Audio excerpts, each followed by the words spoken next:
طبعا يا جدعان وانا قاعد بمنتج فيديو النهارده وكالعاده ست الحبايب قاعده جنبي، فقلت اسالها يا حاج احط اغنيتي النهارده على الفيديو. قالت لي يا ابني ما كفايه اغاني وجرب النهارده كده احط قران. قلت لها يا اما ده القران اقل حاجه بتجيب تفاعل على التيك توك. قالت لي بس يا ابني جرب وان شاء الله ربنا يكبر بخاطرك ومش هيكسر لك خاطر. فانا في الفيديو ده يا جدعان ان شاء الله جاب تفاعل او ما جابش تفاعل فانا كده كده مش همسحه. وبسم الله الرحمن الرحيم. يا عبادي الذين آمنوا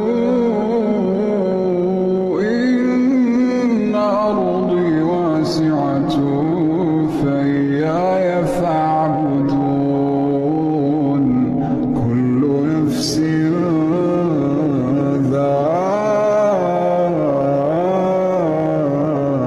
ذائقة الموت كل نفس